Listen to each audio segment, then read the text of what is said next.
Bien joué le Costa Rica, bien joué, ce pays d'Amérique centrale a atteint son objectif ambitieux de 100% d'énergie propre. En effet, depuis 75 jours consécutifs, 100% de son énergie consommée provient d'énergie renouvelable, le pays fonctionne sans avoir à brûler une seule goutte de pétrole.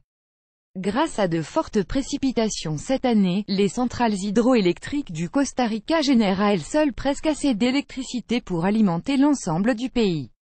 Avec en plus un coup de pouce de la géothermie, de l'énergie solaire et éolienne, le pays n'a pas eu besoin d'une once de charbon ou de pétrole pour garder les lumières allumées. Bien sûr, le pays a pas mal de choses qui jouent en sa faveur. Le Costa Rica est un petit pays, de moins de 5 millions d'habitants. Il ne possède pas une grande industrie manufacturière qui nécessiterait beaucoup d'énergie.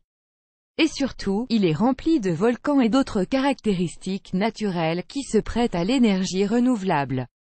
Néanmoins, c'est un exploit incomparable et important pour une nation quelle que soit sa taille. Être entièrement autonome par rapport aux combustibles fossiles est un sacré défi à relever, et les autres pays, le Costa Rica n'est pas le seul pays de la région engagé dans cette lutte. Bonaire, un territoire néerlandais au large des côtes du Venezuela, fonctionne aussi presque complètement grâce à l'énergie renouvelable.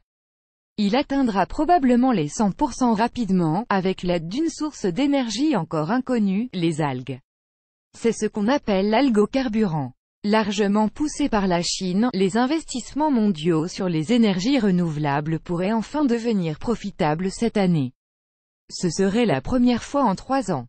L'Islande fabrique déjà la totalité de son électricité à partir de sources d'énergie renouvelables.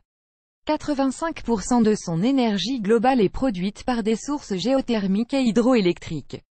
Et 3 autres pays européens, la Suède, la Bulgarie, et l'Estonie ont d'ores et déjà dépassé leurs objectifs d'énergie renouvelable qui étaient prévus pour 2020, quant au Danemark qui obtient 40% de son énergie grâce au vent avec l'éolien, il pense pouvoir abandonner les combustibles fossiles complètement en 2050. Dernière bonne nouvelle pour le Costa Rica, le gouvernement a aussi approuvé un projet géothermique de 958 millions de dollars.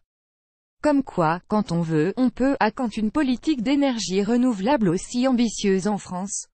En tout cas, on espère pour bientôt. Vous aimez cette astuce, partagez-la avec vos amis sur Facebook. À découvrir aussi, Biobus, le premier bus britannique qui roule au caca, a pris son service. Chili, l'énergie solaire est si abondante qu'elle est gratuite.